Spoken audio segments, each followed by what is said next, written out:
Sometimes a man loses everything before he finds what truly matters. In the dusty borderlands of 1880s Texas, aging cowboy Silas Boone stands at the edge of ruin, his cattle gone, his wife buried, and the bank ready to take the only thing he has left, her family homestead.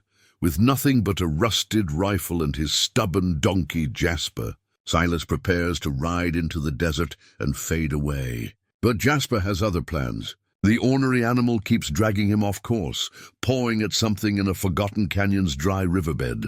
What Silas finds changes everything, an abandoned silver vein, hidden beneath sun-baked rock. But can one old cowboy protect his fortune when claim jumpers descend like vultures? Before we jump back in, tell us where you're tuning in from. And if this story touches you, make sure you're subscribed, because tomorrow I've saved something extra special for you. The Texas sun hung low over the Boone homestead, casting long shadows across the weathered planks of the porch where Silas sat with his coffee, growing cold in his hands. 62 years had carved deep lines into his face, each one a story of hard winters, harder losses, and the kind of determination that keeps a man upright when everything else says lie down. His hands, gnarled as mesquite roots, trembled slightly as he set the tin cup on the railing, not from weakness, but from the constant ache that had become his companion these past 3 years.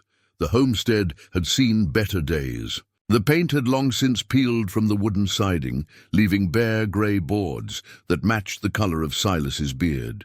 The barn listed slightly to the east, its doors hanging crooked on rusted hinges. Where cattle had once grazed across 40 acres of scrubland, now only dust devils danced in the afternoon heat. The property sat in a shallow valley between 2 ridges of red rock, land that Silas's late wife Margaret had inherited from her father, old Dutch Calloway, who'd staked his claim here back in '52, Margaret. 3 years gone this October, and the house still echoed with her absence. Silas could see her in every corner, standing at the stove with flour dusting her hands, sitting in the rocker by the window, with her mending, humming those old hymns she'd learned from her mother.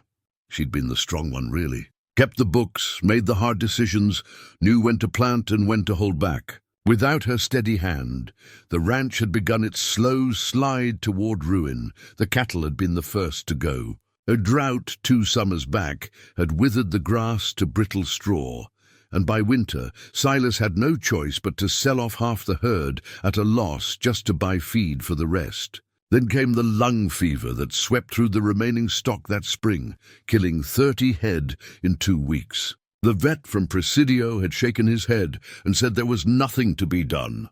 By summer's end, Silas had sold what was left, 15 sickly cattle that fetched barely enough to cover the year's debts. Now the bank in Marfa held paper on the place, signed by Silas in a moment of desperation when the property taxes came due. 3 months past the payment date, and Hiram Tate at First Federal had sent word that foreclosure proceedings would begin come November.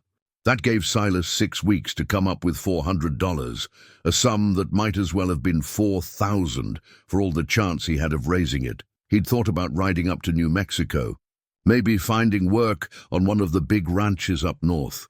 But who'd hire a man his age, whose back went stiff after 2 hours in the saddle? His reputation as a cattleman had died with his herd. All he had left was this plot of hard-scrabble earth and the memories it held, and Jasper.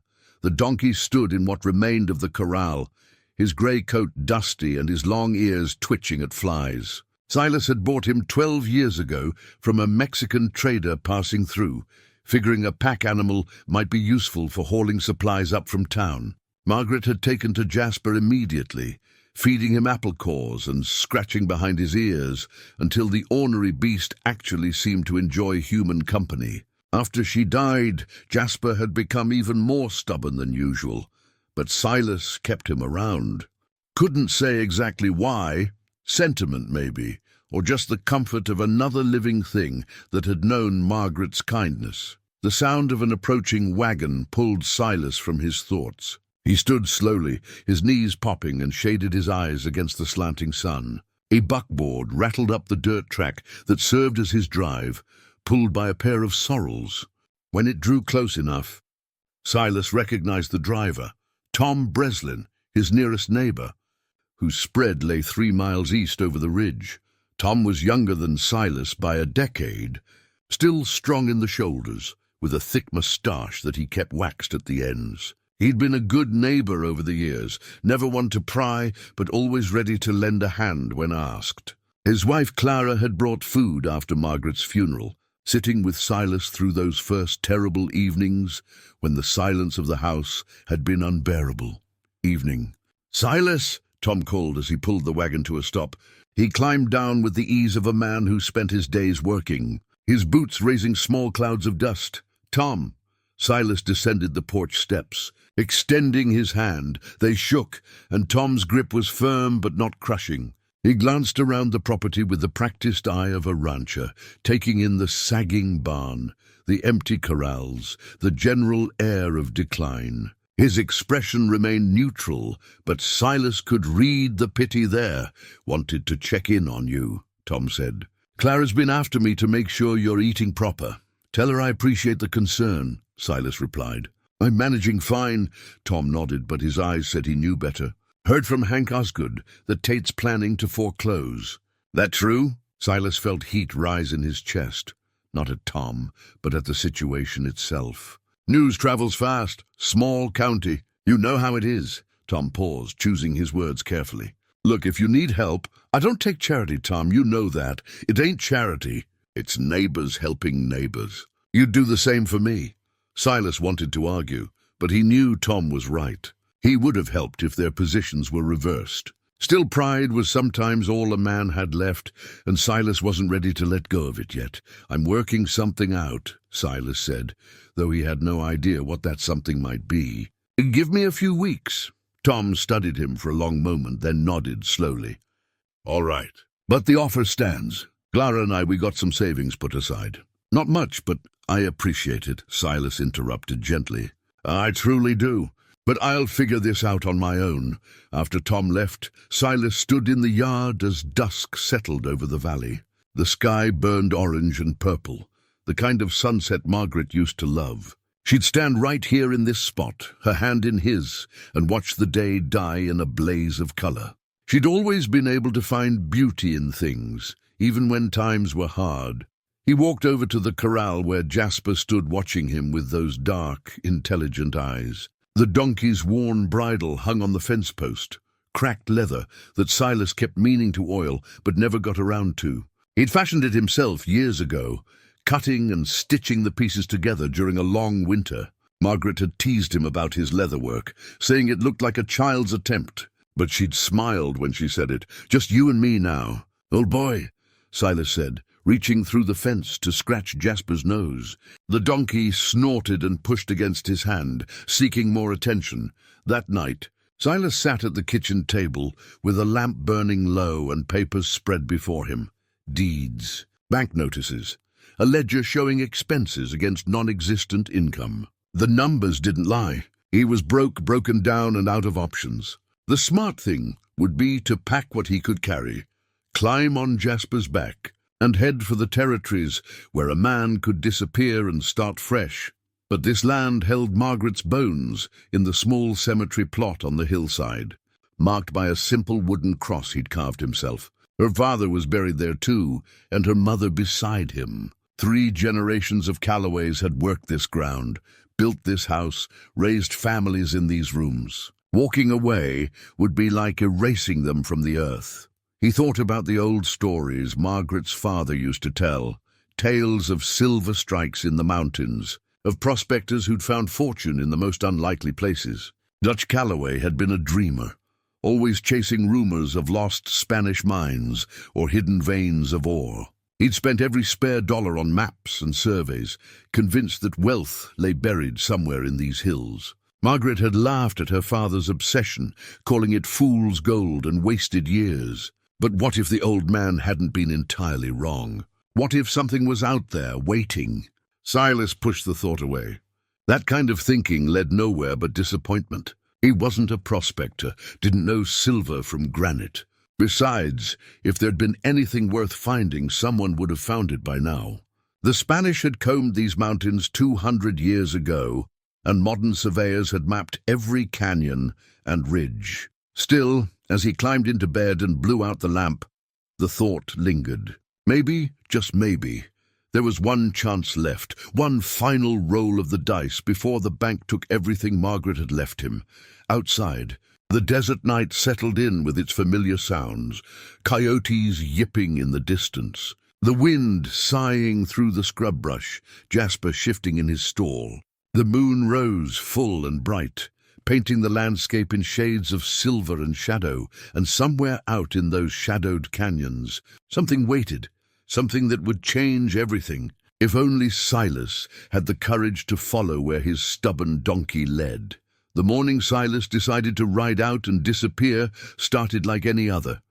Coffee boiled on the stove, breakfast of hardtack and jerky, the sun climbing over the eastern ridge with no mercy in its glare. He'd made his decision during the sleepless hours before dawn.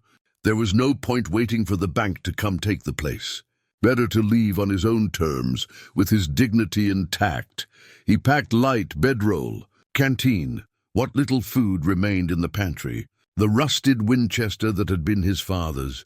Everything fit into 2 saddlebags that he slung over Jasper's back. The donkey stood patient as always, though his ears kept swiveling toward the northwest, as if he heard something Silas couldn't. "We'll head south," Silas told him, cinching the straps. "Maybe make it to Del Rio by week's end.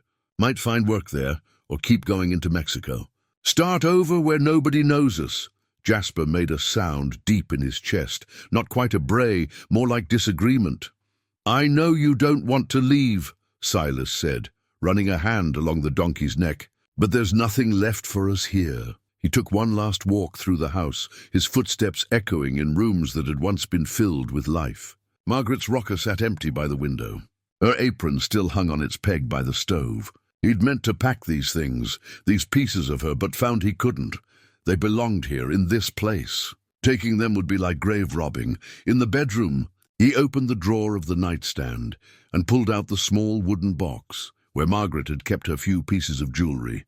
A cameo brooch, her wedding ring, a silver locket with a curl of her mother's hair inside. He slipped the box into his shirt pocket, the only things worth taking. Outside, he locked the door, a meaningless gesture since the bank would break it down soon enough, and mounted up. Jasper stood solid beneath him, patient as stone. Silas touched his heels to the donkey's flanks, meaning to head south down the track toward the main road. Jasper didn't move. "Come on, old boy. Time to go." The donkey's ears flattened. He turned his head northwest, toward the broken country beyond the ridgeline. "Not that way," Silas said firmly. "We're heading south." Jasper took 3 steps northwest. Silas pulled the reins, but the donkey ignored him completely. It was like trying to steer a boulder. Jasper plodded steadily toward the ridge, his gait determined, his ears forward now, as if following a scent or sound that only he could perceive. "Damn stubborn animal," Silas muttered, but there was no real anger in it. He'd learned years ago that when Jasper made up his mind about something, arguing was useless. Besides, what did it matter which direction they went? South, northwest, east, all roads led away from here, and that was the point. They climbed the ridge, Jasper picking his way carefully through the rocks and scrub. From the top, Silas could see for miles the empty rangeland stretching toward distant mountains, the ribbon of the Rio Grande glinting in the south, the broken canyon country to the north, where few men ventured. It was harsh land, unforgiving, beautiful in its own severe way. Jasper started down the far side, heading toward a maze of canyons that Dutch Calloway had once explored, searching for those phantom silver mines he'd been obsessed with. Silas remembered riding through this country with the old man when he'd first come courting Margaret, listening to Dutch's theories about Spanish explorers and hidden treasure. The canyons all looked the same. Red rock walls, dry riverbeds, barrel cactus and creosote bush clinging to existence in the thin soil. They rode for 2 hours, the sun climbing higher and hotter. Silas drained half his canteen and was beginning to worry about water when Jasper suddenly stopped at the mouth of a narrow canyon. The donkey's nostrils flared and he made that chest-deep sound again. "What is it?" Jasper walked forward into the canyon, his hooves clopping on bare stone. The walls rose steep on either side, maybe 60 feet high, blocking the wind and creating an echoing silence. The floor was mostly bedrock, scoured clean by ancient floods, with a dry streambed cutting down the middle. Halfway through the canyon, Jasper stopped at a spot where the streambed made a sharp bend. He lowered his head and began pawing at the ground with his front hoof, scraping away loose gravel. "We don't have time for this," Silas said. But Jasper ignored him. The donkey pawed harder, more insistent, his hoof striking something that rang with a hollow metallic sound. Silas dismounted, his curiosity overcoming his impatience. He knelt beside where Jasper had been digging and brushed away more loose rock and sand. His fingers touched something smooth and hard. Metal, definitely metal. He worked faster now, clearing away debris until he'd uncovered an old iron pick. Its handle long rotted away, but the head still intact, stamped with marks he couldn't read. "Spanish," he whispered, recognition dawning. This was one of Dutch Calloway's prospecting tools, lost decades ago when the old man had been exploring these canyons. But Jasper wasn't finished. The donkey had moved a few feet upstream and was pawing at the canyon wall itself, where the streambed had undercut the rock, creating a shallow overhang. Silas stood and walked over, ducking under the overhang. What he saw stopped his breath. The rock face had been exposed by erosion, and running through it like a vein of frozen lightning was a seam of silver, not just a trace, but a substantial vein at least 6 inches wide, glittering in the shadows where the sun couldn't bleach it. It disappeared into the rock above and below, suggesting depth, suggesting that what he could see was just a fraction of what lay beneath. Silas reached out with trembling fingers and touched the vein. The metal was cool, real, undeniable. He pulled out his pocket knife and scraped at the surface. Silver ore flaked away, revealing more beneath. This wasn't fool's gold or wishful thinking. This was the real thing. His mind raced. How much was here? Hundreds of dollars worth? Thousands? And more importantly, whose claim was this? The canyon sat on public land, as far as he knew, beyond the boundaries of his homestead. Or was it? He tried to remember the survey maps, the property lines Dutch had shown him years ago. Had the old man's claim extended this far north? He thought about the wooden box in his shirt pocket, about Margaret's jewelry that he'd planned to sell in Del Rio for traveling money. He thought about the homestead, about Tom Breslin's offer of help, about Hiram Tate waiting in his bank office with foreclosure papers. And he thought about Dutch Calloway, obsessed and ridiculed, searching these canyons for decades while everyone called him a fool. "You knew," Silas said to the empty air, to the ghost of his father-in-law. "You knew it was here." Jasper brayed, sharp and clear, echoing off the canyon walls like a pronouncement. The donkey stood proud, his long ears forward, looking pleased with himself in the way only a donkey can. Silas laughed, a sound that started as a chuckle and built into something bigger, something that shook his shoulders and brought tears to his eyes, tears of relief, of surprise, of possibility. He laughed until his ribs ached, and Jasper watched him with patient eyes, waiting for his human to collect himself. When the laughter finally subsided, Silas stood in the shadows of the canyon and looked at that gleaming seam of silver. His problems weren't solved, not yet. He'd need to file a claim, extract the ore, find a buyer, do it all before word spread and the vultures descended. But for the first time in 3 years, he had something more valuable than silver. He had hope. Silas rode back to the homestead with his mind churning faster than his heart. The afternoon sun beat down as he traced his path through the canyons, committing every landmark to memory.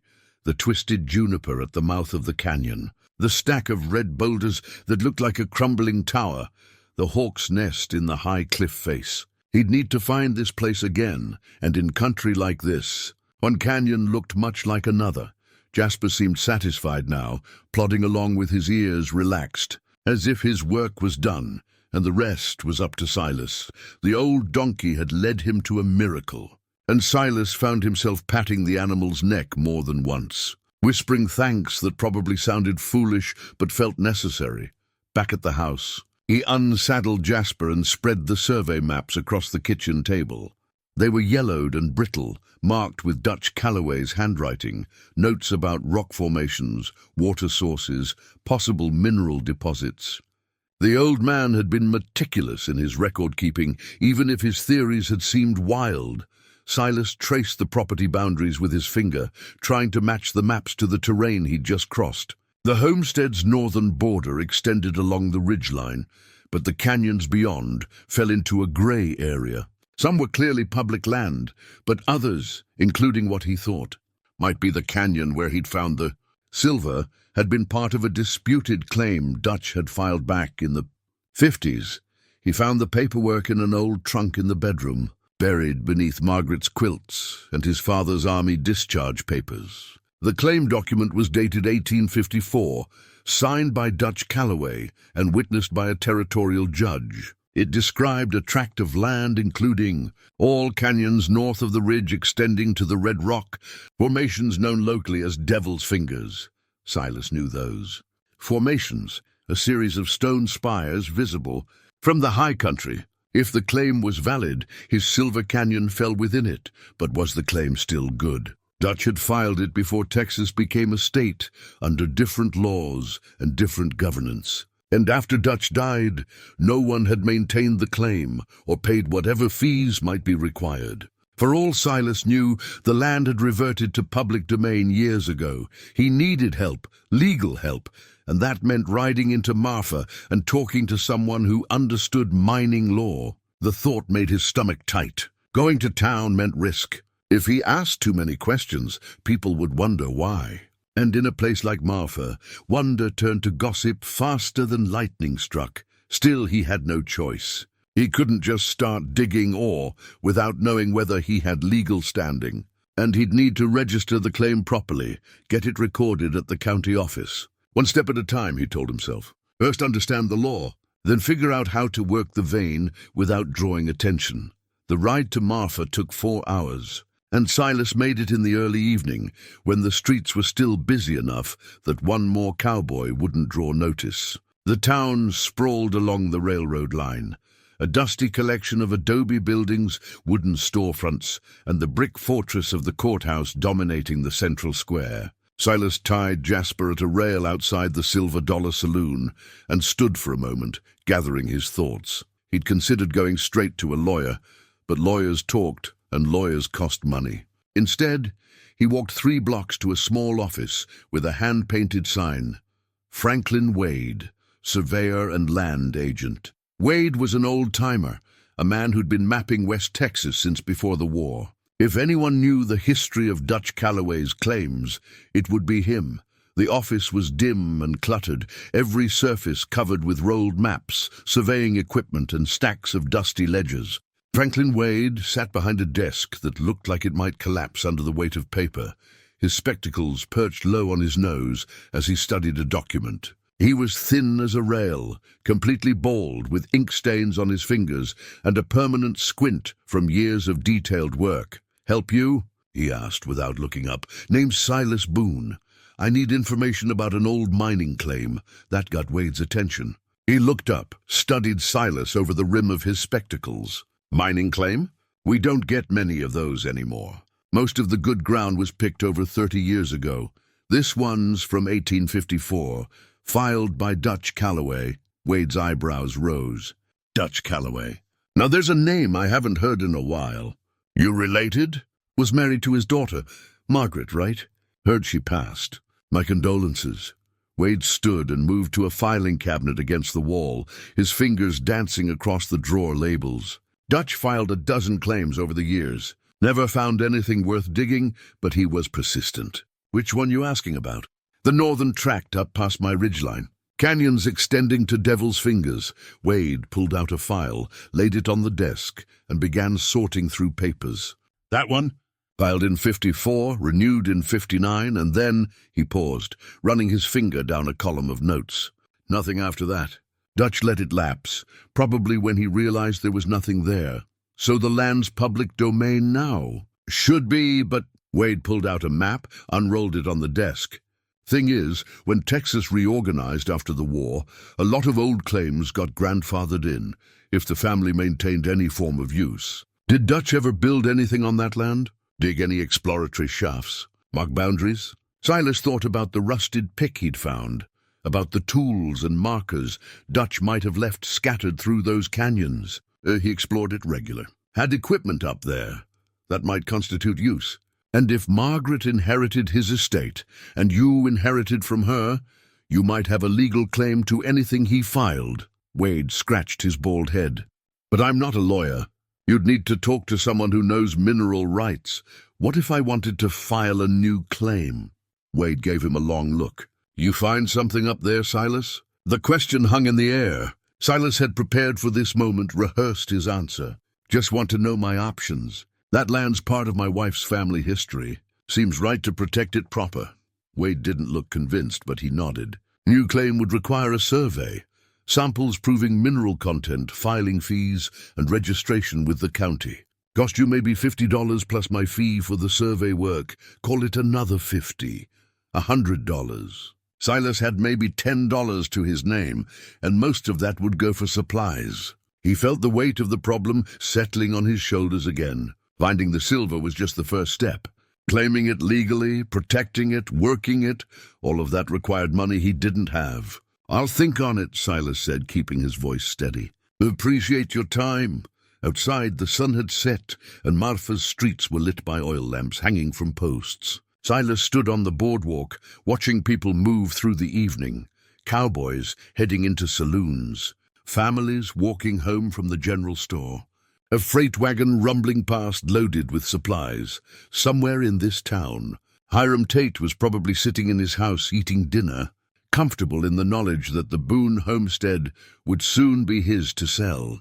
The thought burned in Silas's chest. He had the means to save the place, but the law was a maze he couldn't navigate without money and help. As he untied Jasper and swung into the saddle, a voice called out from across the street, "Silas Boone, that you?" Silas turned and saw a figure approaching from the shadows, a tall man in a dusty black coat, his face shadowed by a wide-brimmed hat. As he stepped into the lamplight, Silas recognized him and felt his stomach drop. Ray Cutler, the last person he wanted to see. Ray Cutler had the look of a man who'd spent his life taking what he wanted and sleeping well afterward. He was maybe 40, with sharp features and eyes that assessed everything for its value. Silas knew him by reputation, a claim jumper and opportunist who'd made a small fortune buying up failed ranches and mining properties at rock-bottom prices, then selling them to Eastern investors for 10 times what he paid. "Heard you were having troubles," Cutler said, closing the distance between them. His boots were expensive, his clothes too fine for someone who actually worked the land. Bank talk travels fast in a town this size. "My business is my own," Silas replied, keeping his voice level. Of course, of course." Cutler held up his hands in a gesture of peace. "I'm not here to cause problems. Actually, I might have a solution for you." Silas said nothing, just waited. And like Cutler didn't offer solutions, they offered traps dressed up as favors. "I've been looking to expand my holdings in this county," Cutler continued. "Good ranching land is hard to come by. Your place, the Calloway homestead, it's got good bones. With some investment, could be profitable again. I'm not selling, not asking you to. Not yet, anyway." Cutler leaned against the hitching post, casual as anything. "But when the bank takes it, and they will take it, Silas, we both know that, they'll auction it off. And I'll be there with cash in hand. Figured I'd give you the courtesy of a heads up. Maybe even offer you a deal." "What kind of deal?" "Let me buy it now before foreclosure. I'll pay off your bank debt and give you enough to resettle somewhere else. Say $500 total. That's more than fair." It was more than the bank would get at auction, Silas had to admit. But it was also a fraction of what the land was worth, especially now that he knew what lay hidden in those northern canyons. Cutler was circling like a vulture, ready to pick the bones clean. "I said I'm not selling." Cutler's smile thinned. "Pride's an expensive luxury, friend. You can't eat pride, can't pay debts with it. Think about my offer. I'll be around for a few days, staying at the hotel. Doors open until it's not." He tipped his hat and walked away, disappearing into the crowd moving along the boardwalk. Silas watched him go, feeling a cold anger settle in his gut. Men like Cutler had built empires on the misfortune of others, and Silas would be damned before he became another stepping stone in that empire. The ride home through the darkness gave him time to think. The problems were stacking up like storm clouds. He needed money to file the claim, money he didn't have. He needed to keep the discovery quiet, but Cutler's presence suggested that news of his troubles was already spreading. And most pressingly, he needed to get ore out of that canyon and turned into cash before the bank's deadline, all without drawing attention. It was impossible. The whole thing was impossible. But then he thought about Jasper, stubbornly leading him to that canyon, despite all of Silas's resistance. He thought about Margaret, who'd faced impossible odds when the drought hit and found ways to stretch every dollar, every resource. She'd never given up. Never stopped fighting. He wouldn't either. Back at the homestead, he lit a lamp and sat at the kitchen table with paper and pencil. Margaret had always said that writing things down made problems smaller, more manageable. So he wrote out what he knew, what he needed, and what stood in his way. What he knew. There was silver in that canyon. Dutch's old claim might still be valid. He had roughly 6 weeks before foreclosure. What he needed, money to file the claim properly. Tools to extract ore, a way to assay and sell the silver. Legal protection from claim jumpers like Cutler. What stood in his way? No money, no equipment, and no time. Plus the very real risk that someone would follow him to the canyon or that Cutler would somehow learn about the silver. He stared at the list for a long time, feeling the weight of it. Then slowly he began to write out a plan. First, work the silver quietly, extract enough ore to prove its worth. He had Dutch's old tools still stored in the barn, including a pick and hammer. It wouldn't be efficient, but he could make a start. Second, take samples to an assayer, but not in Marfa. He'd have to write to Presidio or even El Paso, somewhere far enough that gossip wouldn't connect him to the silver. Third, use the first sale of ore to pay the filing fees and legal costs. It was backward. He'd be working a claim before legally securing it, but he had no choice. Fourth, and this was the risky part, he'd need help. He couldn't dig, transport and sell ore all by himself, not at his age and not in the time he had. But who could he trust? Tom Breslin's face came to mind. His neighbor had offered help already, and Tom was steady, reliable, not the type to spread gossip or try to take advantage. But asking for help meant sharing the secret, and once a secret left your mouth, it was no longer yours. Still, he needed someone, and Tom was the best option he had. The next morning, Silas rode over to the Breslin place with the sun barely up. The ranch looked prosperous compared to his own. Fences in good repair, cattle grazing in healthy numbers, a barn that didn't list to one side. Tom was in the corral working with a young horse when Silas arrived, and Clara came out of the house wiping her hands on her apron. "Silas, good to see you." "Come in for coffee." "That'd be welcome, thank you." Inside, the house smelled of fresh bread and coffee. Clara poured 3 cups while Tom washed up at the basin, and they sat around the kitchen table, Silas on one side, the Breslins on the other, morning light streaming through the window. "So," Tom said after a few sips, "you come for that help I offered?" Silas had rehearsed this moment in his mind a dozen times, but now that he was here, the words felt stuck. Asking for help had never come easy to him. Margaret used to tease him about it, said he'd rather break his back than ask someone to help carry a load. "I found something," he finally said, "on the land, something that could change things." Tom and Clara exchanged a glance. "What kind of something?" Tom asked. Silas took a breath. "Silver. A significant vein in one of the canyons north of my property. Maybe part of Dutch Calloway's old claim, maybe not. But it's real, and it's substantial." The silence that followed felt heavy. Clara's eyes went wide, and Tom leaned back in his chair, processing the information. "You sure about this?" Tom asked. "Not just a trace or a little surface color?" "I'm sure. 6 inches wide at least, running deep into the rock." Tom let out a low whistle. "That could be worth considerable money, but working it, that's why I'm here. I can't do this alone. I need help extracting ore, need someone I can trust to keep quiet about it. I'll split whatever profit comes. Fair shares for fair work. Clara reached across and put her hand over Silas's. Of course we'll help. Your family to us. Tom nodded slowly. But you know this isn't going to stay quiet forever.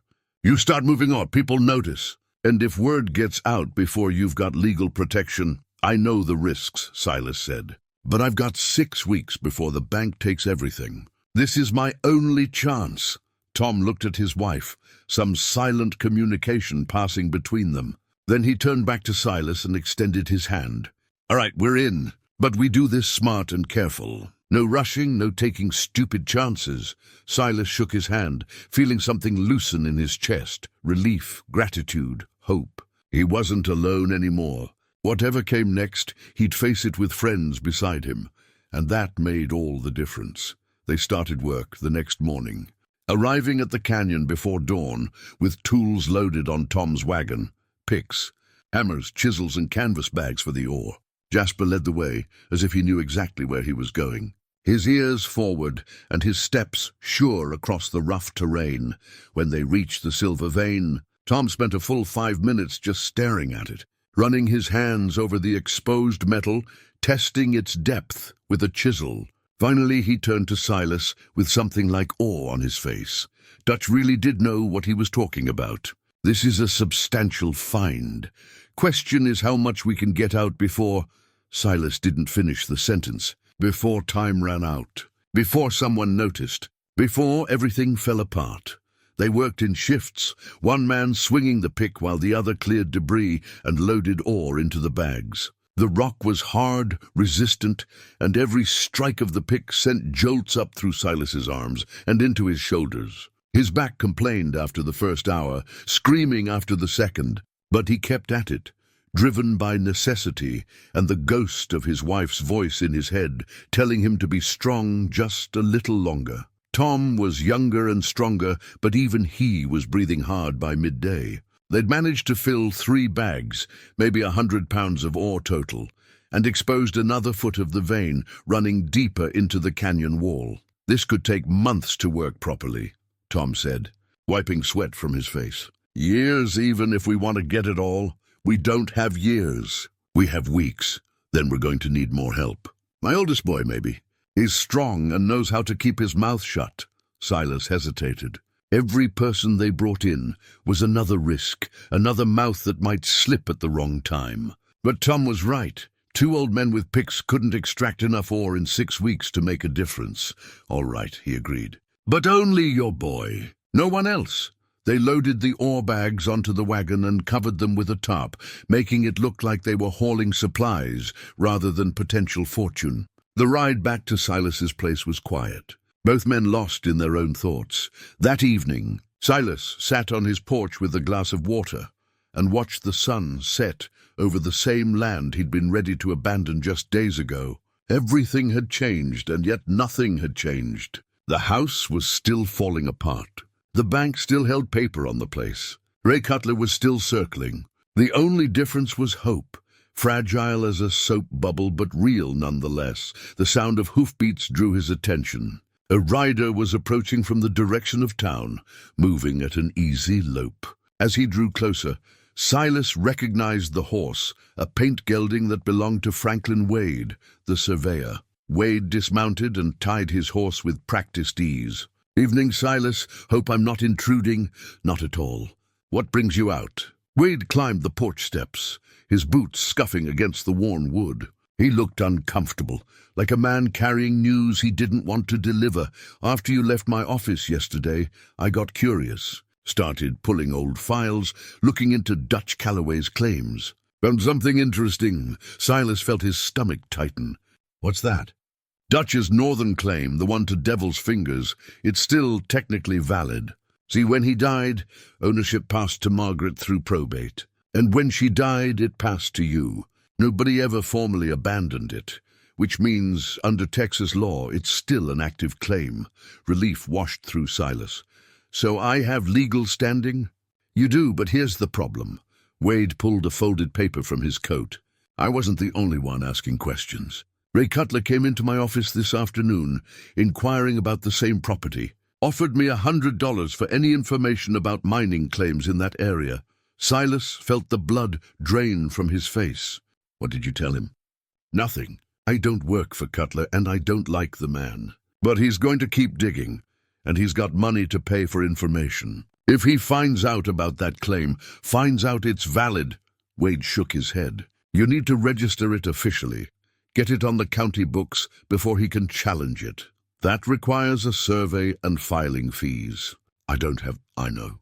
That's why I'm here. Wade held out the paper. This is a deed transfer document. I had it drawn up proper. You sign it, I'll get it recorded at the county office tomorrow morning. No fee, I can't ask you to. You're not asking. I'm offering. Dutch Calloway was a good man, even if people thought he was crazy. He helped me when I first came to this county, taught me how to read the land. Figure I owe him, and paying his debt to his family seems right. Silas took the document, his hands shaking slightly. The paper felt like more than legal protection. It felt like validation. Like Margaret's father finally being proven, right after all those years of mockery. I don't know how to thank you. Don't need thanks. Just promise me one thing. If that claim pays out, if you strike it rich, remember the people who helped you get there. Share the wealth, help others the way you're being helped. That's how we survive out here, by taking care of each other. After Wade left, Silas signed the document by lamplight, his signature looking shakier than he would have liked. In the morning, that paper would be on file at the courthouse, making his claim official and legal. It was one barrier overcome, one problem solved, but it didn't ease the growing knot of worry in his chest. Over the next week, they fell into a rhythm. Each morning, Silas and Tom would ride out to the canyon with Tom's son, Jacob, a strong young man of 20 with his father's steady temperament. They'd work until noon, breaking rock and hauling ore, then rest through the hottest part of the day before working again until sunset. The vein proved even richer than Silas had first thought. As they dug deeper, following the silver into the canyon wall, it widened rather than narrowed. Jacob suggested they were looking at a major deposit, something that could be worked for years if managed properly, but proper management required time they didn't have. They worked with increasing urgency, pushing themselves beyond what was wise. Silas's hands blistered and bled. His back ached constantly, and some nights he could barely climb the porch steps. Still, he kept going, driven by the ticking clock of the bank's deadline. By week's end, they'd extracted nearly 1,000 pounds of ore, enough to fill 10 large bags hidden in Silas's barn under tarps and hay. The next step was getting it assayed and sold, and that meant a trip to El Paso, the nearest city large enough to have proper assay offices that wouldn't ask too many questions. I'll take the first load, Silas said. 3 bags, enough for testing and a small sale? See what we're really working with. You shouldn't go alone, Tom argued. It's a hard ride and there's road agents between here and there. Can't be helped. Someone needs to keep working the vein, and I'm not sending you off with my ore. Tom smiled at that. Fair enough, but take the Winchester and keep it loaded. And for God's sake, don't tell anyone where you're really from. Use a false name if you have to. The trip to El Paso took 2 full days of hard riding. Silas pushed Jasper as much as he dared, switching the ore bags between the donkey's back and his own horse, a borrowed mare from Tom, to distribute the weight. They spent one night camped in the open, Silas sleeping light with the rifle across his lap. Jumping at every sound, El Paso sprawled along the Rio Grande like a promise of civilization. Buildings of brick and stone, streets laid out in proper grids, the smell of commerce in the air. Silas found an assay office on a side street, a modest place run by a German immigrant named Kruger, who asked no questions and worked with professional efficiency. The assay took 2 hours. Silas waited in a nearby cantina, nursing 1 beer and watching the door, jumping every time someone entered. Finally, Kruger's assistant found him and led him back to the office. Your samples, Kruger said, his accent thick but his English clear. They are excellent quality. 70% pure, very little impurity. We can offer you $12 per pound for raw ore. Silas did the math in his head. 3 bags at roughly £30 each. That was over $1,000. More than twice what he owed the bank. I'll take it, he said, trying to keep the emotion from his voice. Kruger counted out the money in gold eagles and paper notes, and Silas stuffed it all into his saddlebags with trembling hands. He'd done it. Against all odds, he'd found a way to save the homestead, but as he rode out of El Paso, feeling the weight of the money against his leg, he couldn't shake the feeling that this was only the beginning of his troubles. Silas made it back to Marfa on the 3rd day, arriving after dark with the money hidden in various places on his person and in his gear. He'd learned caution from years of hard living. Never put all your eggs in one basket. Never make yourself an obvious target. The gold was divided between his boots, his hatband, and a false bottom he'd rigged in one of his saddlebags. The First Federal Bank wouldn't open until morning, but Silas rode past it anyway, looking at the brick building with its barred windows and the sign above the door. Tomorrow he'd walk in there and pay off his debt in full, and the look on Hiram Tate's face would be worth every hour of backbreaking work in that canyon. He spent the night at the homestead going through papers, making sure he had everything in order: the original loan documents, the payment schedule, the notices of default. Margaret had been the one who handled finances, who understood the paperwork side of things. Now Silas had to do it himself, and he approached it with the same methodical care he'd once used to fix a broken wagon wheel. Morning came cold and clear. Silas, dressed in his best clothes, which weren't much, but at least they were clean, and rode into town with the gold eagles jingling in his pocket. The bank opened at 9, and Silas was waiting on the boardwalk when Hiram Tate unlocked the door. Tate was a small man with a large opinion of himself, dressed in a suit that must have cost more than Silas made in a year of ranching. He looked surprised to see Silas standing there, and more surprised when Silas walked in behind him. "Mr. Boone, I wasn't expecting you. Need to make a payment on my loan." Tate's expression shifted to something like pity. "The full amount is due, Silas. Partial payments at this stage won't. I'm here to pay in full." Silas set a leather pouch on the counter, the gold inside making a satisfying thunk. $400, as agreed. Plus interest to date. The pity disappeared, replaced by confusion, then suspicion. Tate picked up the pouch, opened it, and counted the coins with methodical precision. His lips moved as he tallied the sum, checking it twice. This is correct," he said finally, looking up at Silas with narrow eyes. "May I ask where you came by this money?" "Private sale, livestock." It was a lie, but a plausible one. Tate couldn't prove otherwise, and besides, the money was real and legal. That's all that mattered. Tate spent the next half hour processing the paperwork, stamping documents, and making entries in his ledger. When he finally slid the satisfaction of loan across the counter, his hand trembled slightly. Silas knew what the man was thinking. He'd been counting on that foreclosure, probably already had a buyer lined up. Maybe Ray Cutler himself. "Your account is settled," Tate said stiffly. "The lien on your property is released effective immediately." Silas folded the paper and tucked it into his coat pocket. "Much obliged." Outside, the morning sun felt warmer than it had in months. Silas stood on the boardwalk, breathing deep, feeling the weight of debt lift from his shoulders. The homestead was his again, truly his. Margaret would have been proud. He was halfway to where Jasper was tied when a voice called out behind him, "Heard you came into some money." Silas turned to find Ray Cutler leaning against a post, arms crossed, that predatory smile on his face. The man must have been watching the bank, waiting. "My business, not yours. Everything in this county is my business when it involves property I'm interested in.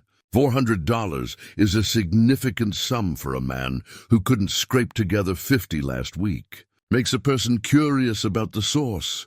Already answered that question for the banker." Cutler pushed off the post and walked closer, his boots clicking on the wooden boards. "Livestock sale. That's what you told Tate. Funny thing is, I know every cattle buyer in 3 counties, and none of them have done business with you recently. So either you're lying, or you found another source of income." Silas felt his jaw tighten. "What I do on my land is my concern." "Ah, but that's just it. Is it your land? Or is it old Dutch's claim?" Because I've been doing some research, talking to people. Seems there might be more to that northern property than just scrub and rock. You're fishing? Maybe, but I'm good at fishing, Silas, and when I catch something, I don't let it go. Cutler tipped his hat. Enjoy your reprieve. Won't last long. He walked away, leaving Silas standing there with his victory suddenly feeling less secure. Cutler knew something, or suspected enough to be dangerous. And a man like that, with money and connections, could cause problems that Silas wasn't prepared to handle. Back at the homestead, Tom and Jacob were waiting with news of their own. They'd continued working the vein while Silas was gone, and what they'd found changed everything. The vein splits, Tom said, leading Silas into the canyon. They dug deeper into the wall, creating a small cave maybe 6 feet deep. Runs in 2 directions, one heading east, one west. And both branches looked just as rich as the main vein. Silas examined their work, running his hands over the exposed silver. The implications were staggering. This wasn't just a good find. It was potentially a fortune that could last decades. How much do you think is here? He asked. Tom shook his head. No way to know without a proper survey. But if I had to guess, tens of thousands of dollars worth, maybe more. This could be one of the richest strikes in West Texas. The magnitude of it hit Silas like a physical blow. He'd been thinking small, focused on saving his homestead and maybe having enough left over to make repairs. But this was the kind of wealth that changed lives, that built legacies. It was also the kind of wealth that men killed for. We need to be more careful, Silas said. Cutler's sniffing around, asking questions.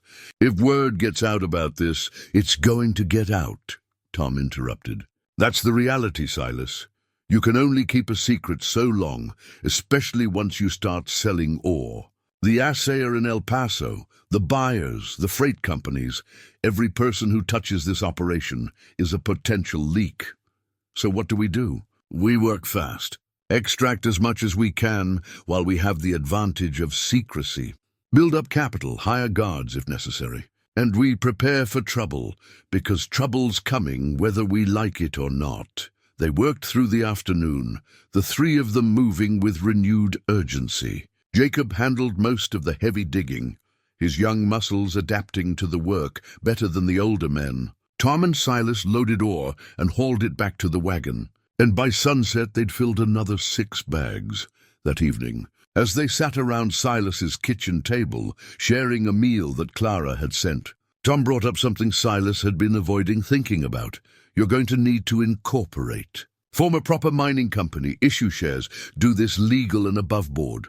That costs money and attracts attention. More attention than selling thousands of dollars in ore under a false name. Silas, you can't run this like a backyard operation. Once people know, and they will know, you need legal protection. A company with filed claims and proper documentation can't be pushed around as easily as one man with a shovel. Silas knew Tom was right, but the idea of going public with the find filled him with dread. Every instinct told him to keep it quiet, work it alone, trust no one. But those instincts came from a different time, a different kind of problem. This situation required a different approach. I'll think about it, he said. Don't think too long. Winter's coming, and once the snows hit, we won't be able to work the canyon for months. We need to extract as much as we can now, while we still have time. After Tom and Jacob left, Silas walked out to the small cemetery on the hillside where Margaret lay buried. The wooden cross he'd carved stood straight, despite 3 years of wind and weather. He'd knelt beside the grave, his knees creaking, and rested his hand on the earth. Found your father's silver, he said quietly. All those years he searched, he was right. It was there waiting. Jasper led me to it. Stubborn animal knows more than we give him credit for. The wind sighed through the grass, carrying the smell of sage and dust. I'm scared, Margaret. Scared I'll lose it. Scared I'll make the wrong choice. You always knew what to do, how to handle things. I'm just stumbling through, hoping I don't break what we built. No answer came, but he hadn't expected one. The dead kept their counsel. But sitting there in the fading light, Silas felt something like peace settle over him. He'd saved the homestead. He'd proven Dutch Calloway right. Whatever came next, those victories couldn't be taken away. He stood and walked back to the house, where Jasper waited by the corral, watching him with patient eyes. The donkey had started everything with his stubborn insistence, and somehow Silas knew the animal would see him through whatever came next. Tomorrow they'd dig more ore. Tomorrow he'd make plans for the future. But tonight, for the first time in 3 years, Silas Boone slept without the weight of impending ruin pressing down on his chest. The next morning brought visitors. Silas was in the barn sorting through Dutch's old mining equipment when he heard horses approaching, more than one, maybe 3 or 4. He walked to the barn door and saw a group of riders coming up the track, led by Ray Cutler on a fine black stallion. Behind him rode 2 men Silas didn't recognize, both wearing gun belts low on their hips. And bringing up the rear was someone who made Silas's stomach turn to ice. Hiram Tate, the banker. They stopped in the yard, and Cutler dismounted with theatrical grace, dusting off his coat. The 2 gunmen stayed mounted, their hands resting casual but ready near their weapons. Tate climbed down from his horse looking uncomfortable and avoiding Silas's eyes. "Morning, Silas," Cutler called out cheerfully. "Hope we're not interrupting anything important." "You're trespassing." "I'll thank you to leave. Now that's the interesting thing." Cutler pulled a folded document from his coat. "See, I don't think I am trespassing. Not legally, anyway." Silas walked closer, his hand instinctively moving toward where his rifle leaned against the barn wall. One of the gunmen shifted in his saddle, a warning. "What are you talking about?" "Hiram, why don't you explain?" Cutler gestured to the banker. Tate cleared his throat, still not meeting Silas's gaze. "There's been a development regarding your property claim. Specifically, the northern tract that includes the canyons, extending to Devil's Fingers. My claim is legal and filed. Franklin Wade handled it himself." "That's true," Tate admitted. "But what Mr. Wade didn't know, what nobody knew, is that there was a prior claim on that land. Filed in 1852, 2 years before Dutch Calloway's claim. The world seemed to tilt sideways." "That's impossible. I have the documentation right here." Cutler unfolded the paper and held it up. "Filed by a prospector named William Jessup, properly registered with the territorial authorities. When Jessup died in 53, his estate was settled in San Antonio.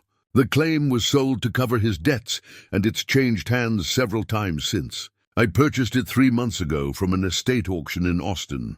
Silas felt like he'd been kicked in the chest. "You're saying Dutch's claim was invalid?" "Not the homestead itself, that's properly yours. But the northern tract, the mining claim, that belongs to whoever holds the Jessup deed, which is now me." Cutler's smile widened. "I've been researching this area for over a year, Silas. Studied every claim, every survey, every scrap of paper in every courthouse from here to Austin. When I heard about your sudden windfall, I knew you'd found something on that northern property. So I came prepared. The pieces fell into place with sickening clarity. Cutler hadn't been fishing. He'd been hunting, working a long game that Silas had walked right into. The man had known about the potential for silver in these canyons, had bought up old claims on speculation, and was now moving to take what Silas had found. "Even if that claim is valid," Silas said, forcing his voice to stay steady, "you can't prove I found anything on that specific piece of land, can't I?" Cutler nodded to one of his men, who produced a spyglass from his saddlebag. "I've had men watching you for the past week. Saw you and Tom Breslin hauling loads out of a canyon that sits squarely on the Jessup claim. Saw you ride to El Paso with heavy saddlebags and come back with gold. You've been working my land, Silas, extracting my silver." "That's theft," one of the gunmen added helpfully. Silas's mind raced. He'd been so focused on the immediate problem of the bank debt, on keeping the discovery quiet from casual observers, that he'd never considered someone might be conducting organized surveillance. Cutler had outplayed him from the beginning. "What do you want?" Silas asked. "Simple. You turn over all the ore you've extracted. I'm guessing you've got a substantial amount hidden in that barn. You provide documentation of what you sold in El Paso and hand over the proceeds. And you sign an agreement never to enter the northern tract again. Do that, and I'll let you keep your homestead and we'll call it even. And if I don't, Then I file charges for theft and illegal mining. You'll lose everything. The homestead, your freedom, quite possibly your life once word spreads about your stolen silver. Prison's not kind to old men, Silas. The two gunmen sat watching, waiting to see which way this would go. Tate looked miserable but said nothing. He was here as a witness, Silas realized, to make everything look legal and proper. I need time to think about this. You have until sunset, Cutler said. After that, I file charges with the county sheriff. Your choice. Cooperate and keep your home, or fight and lose everything. They rode away, leaving Silas standing in the yard with his world crumbling around him for the second time in a month. He'd fought so hard, risked everything, and now a man with money and lawyers was going to take it all away with a piece of paper. He needed help. He needed answers, and he needed them fast. Tom arrived within an hour of Silas sending Jacob to fetch him. They sat on the porch while Silas explained everything, the prior claim, Cutler's ultimatum, the impossible choice he now faced. It could be a bluff, Tom said. That claim might not hold up in court. Mining law is complicated, and there's plenty of cases where prior claims got thrown out for technicalities, but it might be real. And even if it's not, Cutler's got money for lawyers and judges. How am I supposed to fight that? They sat in silence for a while, watching the sun track across the sky. Every minute that passed was a minute closer to Cutler's deadline. There's one person who might know the truth, Tom finally said. Franklin Wade. He's been mapping claims in this territory for 30 years. If anyone would know about the Jessup claim, it'd be him. They rode into Marfa together, pushing their horses hard. Wade's office was locked, but they found him at the surveyor's archive in the courthouse basement, a dim, musty room filled with maps and ledgers dating back to Spanish colonial times. Wade looked up from a map table when they burst in, surprise crossing his face. Silas, what's wrong? William Jessup filed a mining claim in 1852 on land that includes the canyons north of my property. You know anything about it? Wade's expression changed, growing thoughtful. Jessup, yes, I remember that name. He was a prospector, died of fever about a year after filing. But his claim... He moved to a filing cabinet, pulled out a drawer, and began sorting through yellowed documents. His claim was for a different tract entirely, not the northern canyons. Let me find the original survey. He spread a map on the table, one so old it was brown with age. His finger traced property lines, comparing them to newer surveys. Here, Jessup's claim was for land west of the Rio Grande, what's now technically in Mexico after the border adjustments. It couldn't possibly include your northern property. Cutler has a document saying otherwise. Then it's a forgery, or he's deliberately misrepresenting the boundaries. Wade pulled out more papers, cross-referencing surveys and claim records. Dutch Calloway's claim is solid, Silas. It predates any legitimate competing claim on that specific land. If Cutler's trying to use the Jessup deed to stake a claim, he's committing fraud, Tom finished. Wade nodded slowly. But proving it would require a formal survey, legal proceedings, and time. Weeks or months, most likely.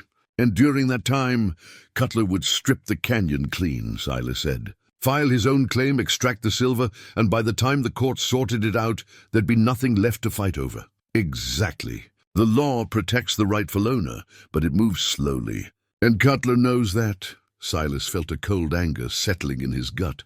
He'd spent his whole life playing by the rules, working honest, trusting that right would prevail. But men like Cutler didn't play by those rules. They twisted the law to their advantage, used complexity and delay as weapons, and crushed anyone who stood in their way. What if we don't give him time?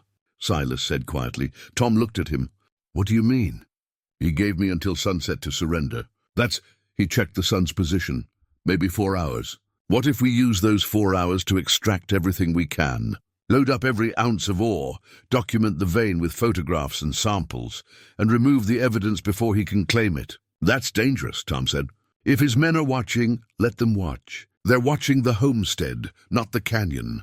We go in quiet, work fast, and get out before they know what happened. By the time Cutler shows up at sunset, there'll be nothing there but empty rock. Wade was already shaking his head. Even if you pull that off, it doesn't solve the legal problem. He'll still file charges, still claim ownership, but he won't have proof of what was there. Without ore samples, without documented evidence of the vein's worth, it's just his word against mine. And I'll have the extracted ore safely stored where he can't touch it. You'd need wagons, men, and time you don't have. I need 3 good men and 4 hours, Silas corrected. Tom, Jacob, and you, Wade, if you're willing. Wade studied him for a long moment. Finally, the old surveyor smiled.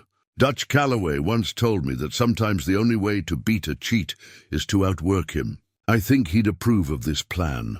They gathered what they needed: Tom's wagon, tools, empty bags, and a camera from the newspaper office that Wade borrowed under some pretense about surveying work. Then they rode hard for the canyon, racing against the sun and against Ray Cutler's timeline. The silver vein gleamed in the afternoon light.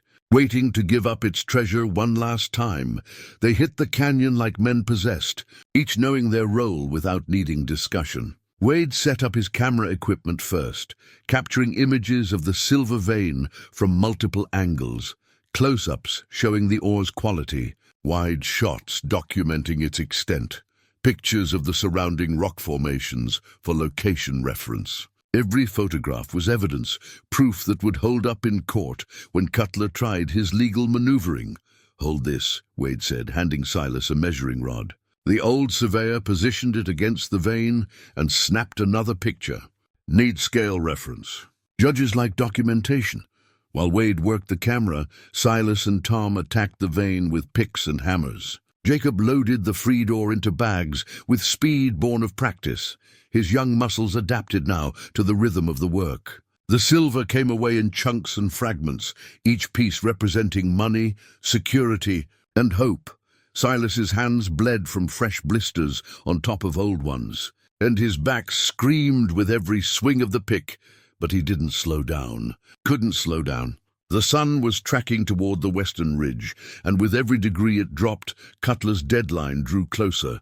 How much time? Tom gasped between swings. Silas checked the sun. Maybe 3 hours less. They worked in focused silence after that, conserving breath for effort. The pile of ore bags grew, 10, 15, 20.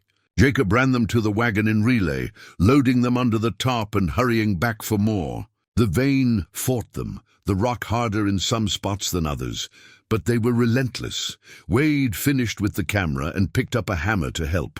He wasn't strong like the younger men, but he knew rock and could identify the most productive places to strike. Under his guidance, they worked smarter rather than just harder. There, Wade pointed to a spot where the vein widened. "That's your best bet. Follow the ore, not the rock." An hour passed. Then another. The wagon sat heavy with silver ore, springs creaking under the weight. They'd extracted more in 3 hours than they'd managed in the previous 2 weeks. "Driven by desperation and the ticking clock, we need to talk about what happens after," Tom said during a brief water break. All 4 men stood in the shade of the canyon wall, breathing hard, drinking from canteens. "After what?" Silas asked. "After sunset, after Cutler realizes what you've done. You think he's just going to accept it and walk away?" "I think he's going to be furious," Silas admitted. "But without proof of what was here, without ore to show a judge, his case gets weaker, or it makes him more dangerous." Tom wiped sweat from his face. "Men like Cutler don't lose gracefully. They escalate," Wade nodded agreement. "He's got gunmen, Silas. You saw them. When legal means don't work, men like him turn to other methods. So what am I supposed to do? Roll over and let him take everything?" "No," Tom said firmly. "You fight, but you fight smart. That means protecting yourself, having witnesses, and making sure everyone in the county knows what Cutler's trying to do. Sunlight's the best disinfectant for this kind of corruption. How do we do that?" Wade smiled. "I know the editor of the Marfa Beacon. Good man, doesn't like bullies. We give him this story. Cutler's fraudulent claim, his threats, your legitimate ownership. Printed on the front page tomorrow morning. By noon, everyone in 3 counties will know what he's up to. That'll make him even angrier," Silas pointed out. "Probably. But it'll also make it harder for him to operate in the shadows. Public pressure matters, even to men like Cutler, especially when there's money and reputation involved. They went back to work, extracting the last accessible ore from the vein. The silver ran deep into the rock, far more than they could reach in a few hours. But they took what they could, focusing on the richest sections, the most visible parts. Anything that would diminish what Cutler could claim to find if he gained access later. As they worked, Silas found his mind drifting to Margaret. She'd always been better at strategy than him, better at seeing 3 moves ahead. What would she do in this situation? How would she handle a man like Cutler? The answer came clearly. She'd stand her ground. Margaret had never backed down from a fight when she knew she was right. She'd stood up to cattlemen who tried to cheat them, to merchants who inflated prices, to neighbors who tried to take advantage. She'd done it with grace and intelligence, but she'd done it without compromise. Silas could do no less. "I'm not running," he said aloud. Though he'd meant it as a thought, the other men stopped and looked at him. "Cutler wants me scared and desperate," Silas continued. "Wants me to make mistakes, to do something stupid he can use against me. But I'm not giving him that satisfaction. This is my land, my silver, my wife's legacy. If he wants it, he's going to have to take it through legal means, and every step of the way I'm going to fight him." Tom nodded slowly. "That's the spirit. But fighting means being prepared for anything. You're going to need people around you, witnesses, supporters, maybe even guards. I'll stay at your place tonight," Wade offered. "Sleep in the barn if necessary. That way there's a credible witness to whatever happens when Cutler shows up. I can bring Clara and the boys," Tom added. "Make it a regular gathering. Harder for him to try anything with a dozen people around." Silas felt gratitude warm his chest. These people, his neighbors, his friends, were putting themselves at risk to stand with him. It was humbling and empowering at the same time. The sun touched the western ridge, painting the canyon walls in shades of orange and gold. They'd run out of time. The wagon was loaded to capacity, probably carrying close to 2,000 pounds of ore. Wade had 3 dozen photographs documenting the vein, and the canyon itself showed clear evidence of recent excavation, no hiding what they'd been doing, but no ore left to prove its value either. "We need to go," Jacob said, already moving toward the wagon. "If we're going to beat the deadline, we need to move now." They climbed aboard, Jacob driving the wagon, the other men on horseback flanking it protectively. The return journey felt twice as long as the ride out, every minute stretching like taffy. The wagon moved slowly under its heavy load, wheels creaking ominously on the rough terrain. Jasper walked beside Silas's horse, as calm as ever, his long ears swiveling to catch sounds. The donkey had been their salvation, had started this whole chain of events with his stubborn insistence. Silas reached down and patted the animal's neck. "Good boy. You did good." They made it back to the homestead, with the sun balanced on the horizon, minutes to spare. Clara Breslin was already there with her other sons, setting up tables in the yard, as if preparing for a social gathering. Tom's oldest boy stood watch on the porch with a rifle across his lap, and several other neighbors Silas vaguely recognized were milling about the property. "Thought you could use some company," Clara said when Silas dismounted. "Word's gotten around about Cutler's threats. Folks in these parts don't take kindly to claim jumpers and bullies." Silas looked at the gathering, maybe 20 people total, all armed, all watching the road with wary eyes. They'd come to stand with him, to show Cutler that he wasn't alone and unprotected. "I don't know what to say." "Don't say anything," Tom replied. "Just accept that you've got friends, and friends look out for each other." They unloaded the wagon quickly, storing the ore in the barn under guard. Wade's photographs went into a lockbox that Tom would take to the newspaper office first thing in the morning. And then they waited, watching the road as darkness settled over the valley. Cutler arrived with the last rays of sunlight. His entourage expanded to 6 riders now, the 2 gunmen from before, plus 4 others who looked like hired muscle. They stopped at the property line, clearly surprised by the crowd gathered at the homestead. Cutler dismounted and walked forward alone, his boots crunching on gravel. His expression was carefully neutral, but Silas could see the anger simmering behind his eyes. "Silas Boone. I believe we had an appointment." "We did." "Here I am. Where's my silver?" Don't know what you're talking about. I checked that northern property like you asked. Didn't find anything worth mentioning. Just empty canyons and old rock. Cutler's jaw clenched. He knew, he had to know what Silas had done. But with 24 witnesses watching, with everything out in the open, he couldn't make the accusations he wanted to make. You're lying. Prove it. The standoff stretched, tension thick enough to cut. Cutler's men had their hands near their guns, but Tom's boys and the other neighbors were similarly positioned. Any violence would be mutual and bloody, and Cutler was smart enough to recognize that. This isn't over, Cutler finally said, his voice low and dangerous. Not by a long shot. I expect not. But it's over for tonight. Sun's down, deadline's passed, and you're trespassing on my property. I'll thank you to leave. For a moment, Silas thought Cutler might push it, might signal his men to start something, despite the odds. But then the man turned on his heel and walked back to his horse, mounting with stiff dignity. You've made an enemy today, Boone, and I'm not a forgiving man. They rode away into the darkness, and Silas let out a breath he didn't know he'd been holding. The gathered neighbors relaxed slightly, though several kept watching the road for signs of Cutler's return. That went better than expected, Wade said. It's just the first round, Tom cautioned. He'll be back with lawyers and lawmen and every trick he can think of. Let him come, Silas said. I've got nothing to hide, nothing to apologize for. This is my land, and I'll defend it with everything I have. Clara brought out food, roasted chicken, beans, fresh bread, and the gathering turned into an impromptu celebration. People ate and talked, sharing stories of their own encounters with claim jumpers and land grabbers, offering advice and support.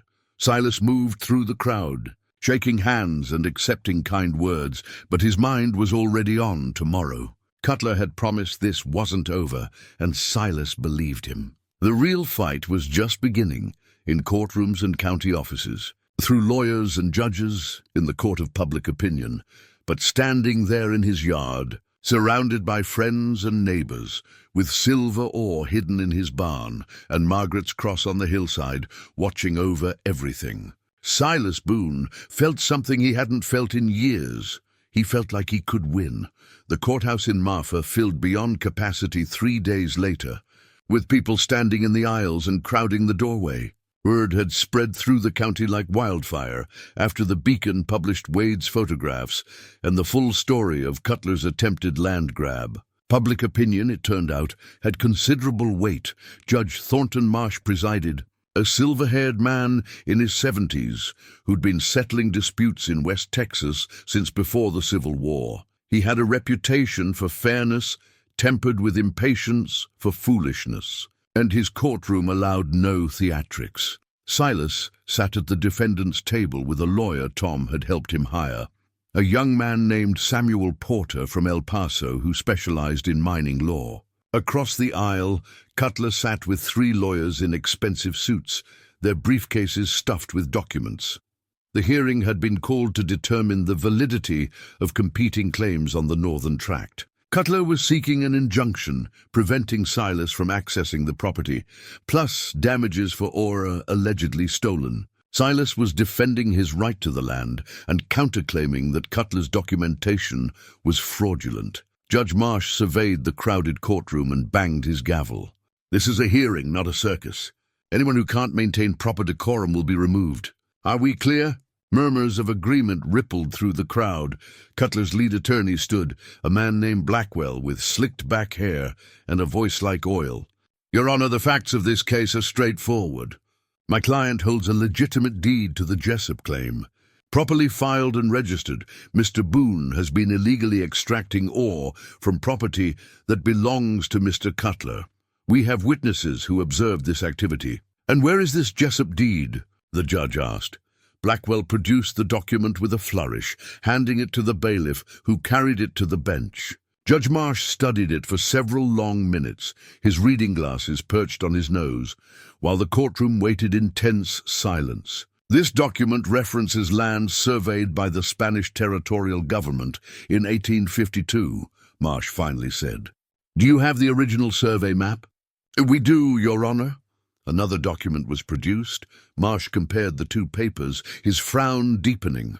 This survey places the Jessup claim west of the Rio Grande. That would make it Mexican territory after the 1848 treaty. Blackwell didn't miss a beat. There was confusion about the border location at that time, Your Honor. The claim was filed under Texas jurisdiction and should be honored as such. Should be, perhaps. But the law is specific about territorial boundaries. Marsh turned to Silas's table. Mr. Porter, I assume you have something to add. Samuel Porter stood, younger than Blackwell, but steadier. Your Honor, we have documentation showing that Dutch Calloway's claim, filed in 1854, explicitly covers the northern canyons in question. That claim has been continuously held by the Calloway family and subsequently by Mr. Boone through inheritance. We also have survey records from Franklin Wade, who's available to testify, proving that the Jessup claim and the Calloway claim reference different tracts of land entirely. Wade was called to the stand, where he spread maps across a table and walked the judge through the surveys with professional precision. His testimony was clear and methodical, showing how the Jessup claim couldn't possibly include the land where Silas had found silver. Blackwell tried to shake Wade's testimony during cross-examination, but the old surveyor had documentation for every assertion and remained unruffled by the aggressive questioning. When Wade stepped down, Marsh leaned back in his chair and removed his glasses. Mr. Blackwell, your client's claim appears to be based on either a genuine error or deliberate misrepresentation. Either way, I'm not inclined to grant an injunction based on such dubious grounds. Your Honor, we request time to obtain additional survey documentation. Denied. They've seen enough surveys for one day. Marsh turned to Silas. Mr. Boone, stand up. Silas rose, his heart pounding. Did you extract ore from the northern property? Yes, sir. Did you believe it was yours to extract? I did. My wife's father filed that claim before I was born. I inherited it legal and proper. Didn't know anyone was disputing it until Mr. Cutler showed up with threats and hired guns. And what have you done with the extracted ore? It's secured on my property, Your Honor. I'm willing to have it assayed and documented for the court's records. Marsh nodded slowly. That won't be necessary. Based on the evidence presented, I find that Dutch Calloway's claim is valid and properly inherited by the defendant. Mr. Cutler's claim is denied. Furthermore, he fixed Cutler with a hard stare, I find evidence of attempted fraud in the presentation of that claim. The territorial boundaries were clearly misrepresented. The courtroom erupted in noise, cheers from Silas's supporters, angry protests from Cutler's camp. Marsh's gavel came down like thunder. Order! I'm not finished. When silence returned, he continued. Mr. Cutler, you will pay court costs and Mr. Boone's legal fees. Consider yourself fortunate I'm not pursuing criminal charges for fraud. This hearing is adjourned. The gavel fell again, final as a coffin nail. Silas stood there, barely able to process what had happened. He'd won. The claim was his, legitimate and protected by law. Everything he'd fought for, everything Margaret's father had dreamed about, it was real and it was his. Tom clapped him on the back and Wade was grinning like a fool. Even young Porter looked pleased, shaking Silas's hand with genuine warmth. But across the aisle, Ray Cutler sat very still, his expression cold as January frost. When he finally stood and turned toward the door, his eyes met Silas's for just a moment. The look promised that this wasn't finished, not by a long shot. The attack came 2 nights after the hearing. Silas woke to the smell of smoke and the sound of Jasper braying in alarm. He rolled out of bed, grabbing his rifle and boots in one motion, his heart hammering against his ribs. Through the window he could see orange flames licking at the barn where 2,000 pounds of silver ore sat hidden under tarps and hay. He hit the porch running, barefoot despite the cold ground, and saw figures moving in the darkness beyond the fire, 3, maybe 4 men. One was splashing something from a can against the side of the house. Kerosene by the smell. Fire! Silas shouted, hoping his voice would carry to Tom's place over the ridge. He raised the Winchester and fired a shot into the air, a warning and a signal. The figures scattered, but not before one threw a lit torch toward the house. It landed on the porch, flames spreading quickly across the dry wood. Silas stomped it out, burning his feet, while keeping the rifle trained on the darkness. More movement, someone running toward the corral where Jasper was tied. The donkey kicked out, catching the intruder in the chest and sending him sprawling. The man scrambled away, cursing, and disappeared into the night. The barn was fully engulfed now, flames roaring up into the night sky. Silas knew he couldn't save it. The structure was too old, too dry, too far gone. But the ore inside, if those bags caught fire, the silver would melt and run, becoming impossible to recover in usable form. He ran toward the barn despite the heat, despite the danger, driven by desperation. The main doors were already burning, but the side entrance was still accessible. He kicked it open and plunged into the smoke-filled interior, his shirt pulled up over his mouth and nose. The ore bags were where he'd left them, stacked against the far wall. Flames crept along the ceiling beams, and the heat was suffocating. Silas grabbed the first bag, 60 pounds of dead weight, and dragged it toward the door. His lungs burned, and his eyes streamed tears, but he made it outside, dropped the bag, and went back in. Again and again he made the trip, each time the barn growing hotter and more dangerous. On the 5th trip, part of the roof collapsed, sending embers showering down. Silas felt one land on his back, burning through his shirt, but he kept moving. Tom arrived with his sons, Clara and Wade, all of them carrying buckets and blankets. They formed a line to the well, passing water hand over hand, trying to keep the fire from spreading to the house. Jacob and Tom joined Silas in the rescue effort, pulling bags from the burning barn until the heat drove them back. They saved 16 bags. The rest were lost when the roof finally collapsed in a shower of sparks and flame. As dawn broke over the smoking ruins, the county sheriff arrived with 4 deputies. Behind them rode Ray Cutler on his black stallion, looking fresh and clean despite the early hour, too fresh, too clean. Like a man who'd been expecting this summons, Sheriff Bill Hendricks was a practical man who'd kept the peace in West Texas for 20 years. He surveyed the damage with experienced eyes, then turned to Silas. Anyone hurt? Just property damage. But this was arson, Bill, deliberate. You see who did it? Too dark to make out faces, but I can guess who paid them. Silas looked directly at Cutler. The sheriff followed his gaze. That's a serious accusation, Silas. He lost in court. Threatened it wasn't over. 2 nights later, my barn burns, and someone tries to torch my house. You do the arithmetic, Cutler urged his horse forward, his expression carefully composed. Sheriff, I came to offer assistance. I heard about the fire and thought Mr. Boone might need help salvaging his property. But instead I'm being accused of arson, without a shred of evidence. Evidence is your men were watching my place for weeks, Silas said. Evidence is you tried to steal my land and failed. Evidence is you're exactly the kind of man who'd burn down a barn rather than accept defeat. Speculation and slander, Cutler replied smoothly. I'm a businessman, not a criminal. I have no reason to destroy property that might someday be mine through legal means. Legal means didn't work, Tom interjected. Judge ruled against you.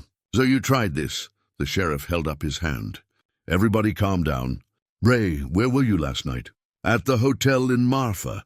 I can provide witnesses, the desk clerk, several guests who saw me in the dining room until late evening. And your men? I released them after the hearing.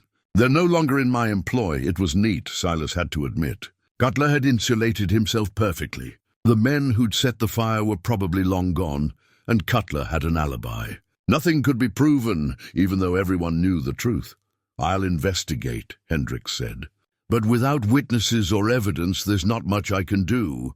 Silas, you've got my sympathy, but the law requires proof. Cutler smiled, a small, satisfied expression. Terrible tragedy. Barns are dangerous, especially old ones. Fires happen all the time in the country. Lucky you weren't killed. The threat in those words was clear. Lucky this time. Next time might be different, but then Clara Breslin stepped forward, holding something in her hand, a piece of cloth charred at the edges. Sheriff, I found this near the corral. Looks like part of a shirt, torn off maybe when someone was fleeing. And it smells like kerosene. Hendricks took the cloth, examined it, and his eyes narrowed. This is good cotton, expensive, not something a ranch hand would wear. One of Cutler's former gunmen had worn a shirt exactly that color and quality. Silas remembered it from the courthouse, a fine blue cotton with pearl buttons. And now that he looked closer at Cutler, he noticed the man's own jacket had a fresh tear near the shoulder, as if something had caught and ripped. "Ray," the sheriff said quietly, "let me see your jacket. This is ridiculous. The jacket!" Now, Cutler's composure cracked just slightly. He dismounted, removed his jacket with stiff movements, and handed it over. The tear was evident, fresh threads hanging loose. "Caught it on a fence post yesterday," Cutler said. "Strange that the cloth matches," Hendricks observed. "Strange that it smells like kerosene. Strange that you're here at dawn after a fire you supposedly just heard about." He turned to his deputies. "Take Mr. Cutler into custody. Charge is suspicion of arson pending investigation. This is outrageous. I'm a respected businessman. You're a suspect in a felony. You can respect that from a cell." Hendricks nodded to his deputies, who moved forward with handcuffs. As they led Cutler away, the man turned back to look at Silas. All the smooth charm was gone now, replaced by pure hatred. "This isn't finished." "Yes," Silas said quietly. "It is." He watched them ride away, Cutler in custody, justice finally catching up with wealth and arrogance. The barn was gone, and some of the ore with it, but Silas had saved enough. More importantly, he'd won something more valuable than silver. He'd proven that truth and determination could stand against money and corruption. The sun climbed higher, burning away the smoke that hung over the valley, and Silas Boone stood in the ruins of his barn, feeling more victorious than he had any right to feel. 3 months later, Silas stood on his newly built porch and watched the first snow of winter dust the valley. The homestead looked different now, fresh paint on the house, a new barn rising where the old one had burned, fences repaired and standing straight. The changes weren't flashy or excessive, just solid and well made. The kind of improvements that would last. Jasper stood in his new corral, munching hay and looking as content as a donkey could look. Silas had offered to buy the animal a companion, another donkey or maybe a horse, but Jasper seemed perfectly satisfied with his solitary life. Some creatures, like some men, preferred their own company. The silver vein had proven even richer than anyone suspected. What they'd extracted before the fire had sold for enough to rebuild everything with money left over. And the vein itself, properly surveyed and protected now by legal claims and a hired guard, would provide steady income for years to come.